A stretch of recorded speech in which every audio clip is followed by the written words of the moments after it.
Bismillahirrahmanirrahim. Assalamualaikum warahmatullahi wabarakatuh. Alhamdulillah, salatu wassalamu ala rasulillah wa ala alihi wa sahbihi mawala wa la hawla wa la quwata illa billah. Nawaitu ta'allum wa ta'lim wal ifada wal istifada wa al-hassa ala tamassuki bi kitabillahi wa sunnati rasulih wa du'a ala al-huda wa dalalata ala al-khair ittiba'a mardatihi wa qurbihi wa sawabihi subhanahu wa ta'ala.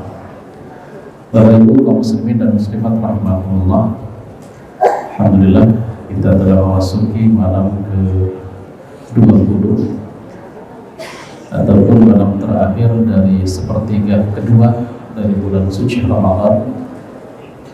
Semoga yang sudah kita lakukan selama ini, yang sedang kita lakukan dan akan kita lakukan diterima oleh Allah Subhanahu wa taala. Amin amin ya rabbal alamin. Bapak Ibu kaum muslimin dan muslimat rahimakumullah, di antara kebiasaan para pembenci Islam, mereka memikirkan siang dan malam upaya-upaya untuk menghilangkan Islam dari muka bumi ini. Banyak sekali upaya-upaya yang dilakukan, mulai dari menginginkan dihapuskan syariat sampai syiar-syiar yang menunjukkan akan pergerakan Islam pun ingin dihapuskan. Di antara upaya mereka menggunakan logika, perkataan-perkataan yang jika didengarkan atau disimak oleh orang-orang yang memiliki akal yang pendek, pikiran yang kurang cerdas, maka dianggap perkataan ini adalah perkataan yang benar. Contohnya adalah perkataan seperti, untuk apa memperindah masjid, lebih baik uangnya diberikan kepada orang fakir.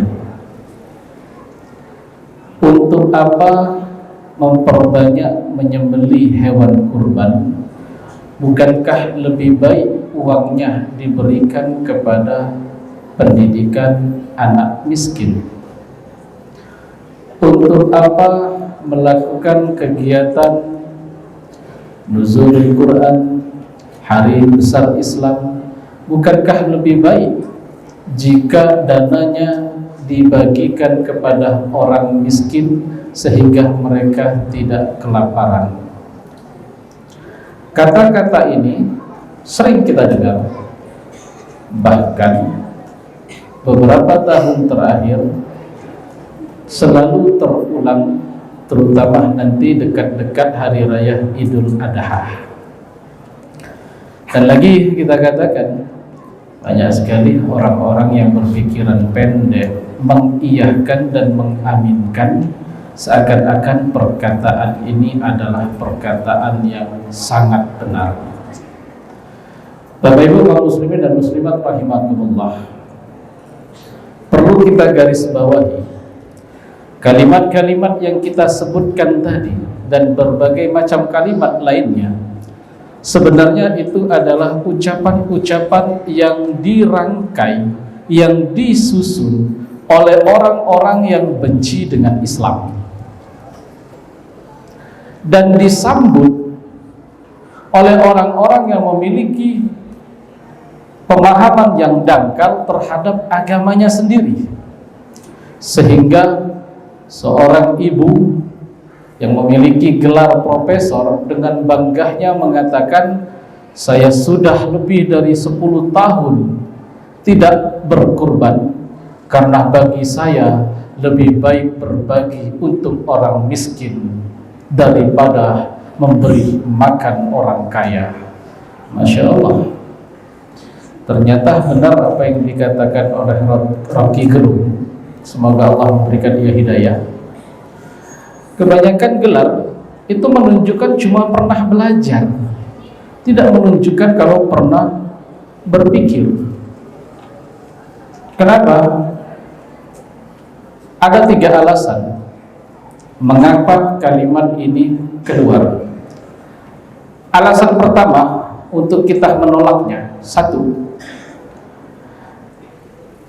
pada dasarnya orang miskin itu sudah ada sejak zaman dahulu. Lalu apakah pernah orang-orang dahulu di zaman Rasulullah, di zaman Khulafaur Rasyidin,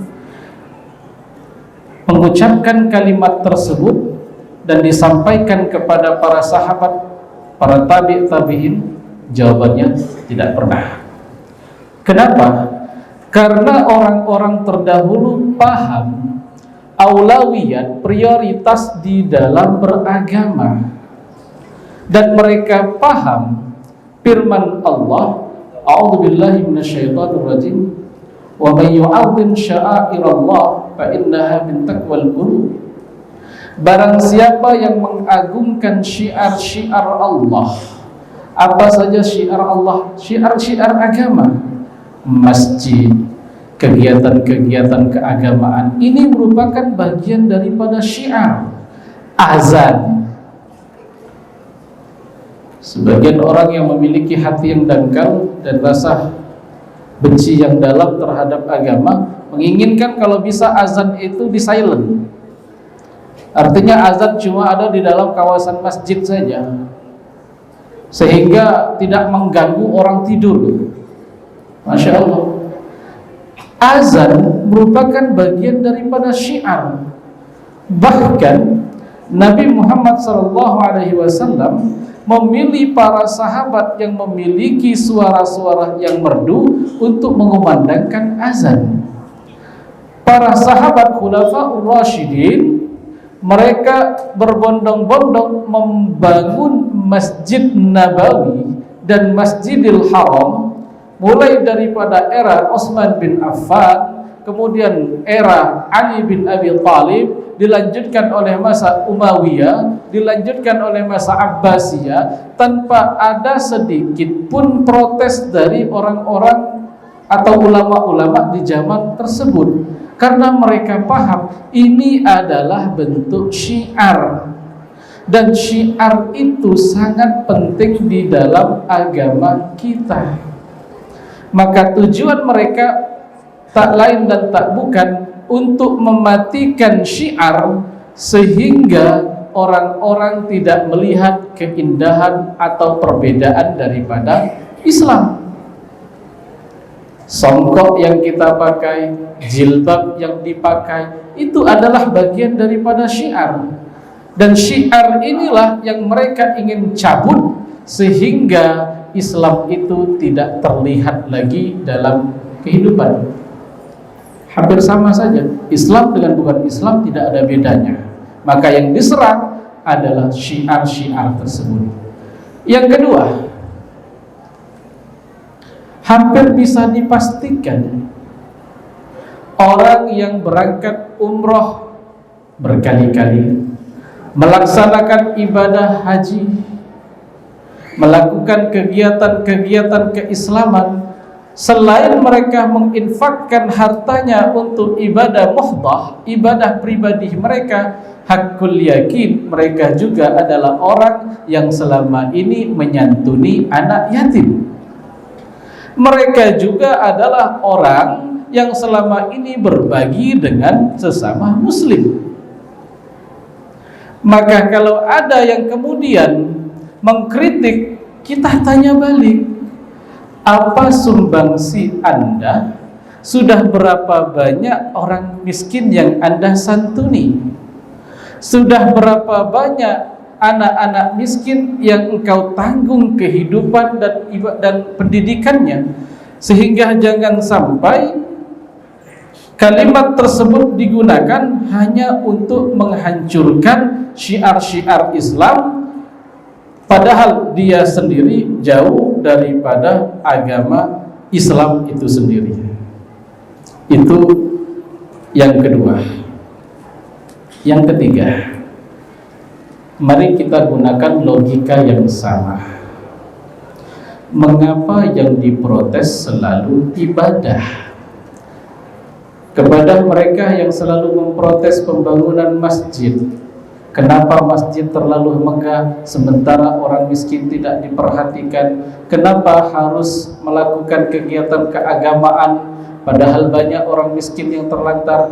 Kita tanya kembali, kenapa Anda masih merokok sementara dana itu bisa kamu gunakan untuk memberi makan orang miskin?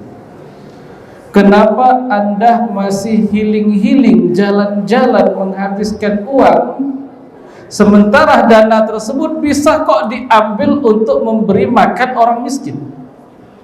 Kenapa Anda menghabiskan uang Anda untuk nonton film di bioskop, nonton konser, melakukan hal-hal yang sia-sia, sementara dana tersebut kan bisa dipakai untuk menyumbang anak yang putus sekolah? Mengapa selalu ibadah dengan ibadah?